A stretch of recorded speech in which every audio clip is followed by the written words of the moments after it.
Hello, ladies and gentlemen. In today's video, no, it's not. In this video, we are going to discuss on how to Dockerize, Dockerize, and a .NET and a .NET app. Specifically, this one should be only for console. So console, we don't need any web server in this one. We just need a console. So typically, a .NET app will have a x.cs proj. So this can be like any like app.cs proj or my app.cs proj. So that is a typical .NET application. It should have a cs.cs proj.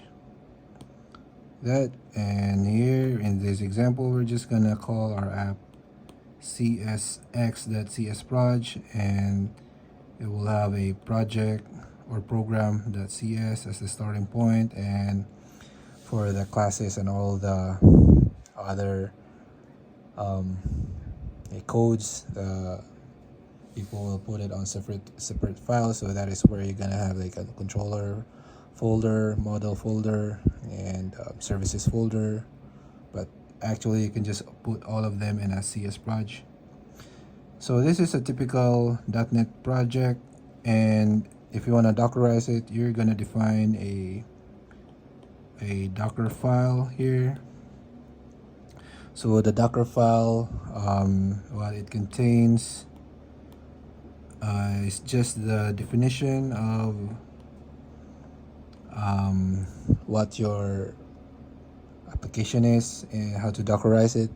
So if it's a .NET application, it's gonna pull from, we'll have a from here, from Microsoft, blah blah blah, then definition of the work, dir, then just copy all the files into the Docker container. So it's like this, this is your app, and this is the Docker container here. All your apps will be copied here in the Docker container. So that is this is just like the definition of it, and then it's going to execute, and once it's here, it's going to run and restore everything to run here in the container, and then it's going to publish it so that it's gonna be deployed. And yeah, I think that's it. And then so once it's built, so it's gonna be available here, so that when users are going to use this container, it's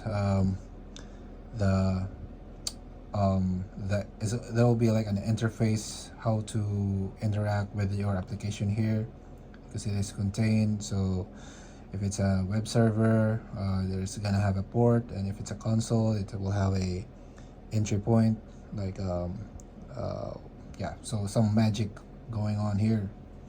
So that's it. And so we have a project, we have a Docker file. So to build, so this is the Docker file, and we need to execute some command to actually build it. So it will be like this. So Docker, so this is the Docker command, Docker build, and then you will have a tag. So you will name it like xxx. So that is the tag of this.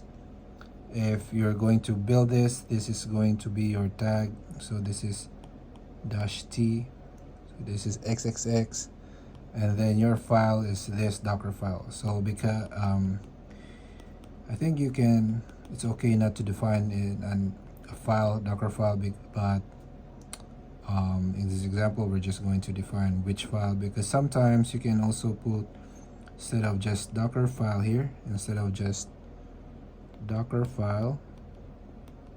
You can also put Docker file .dev or .prod.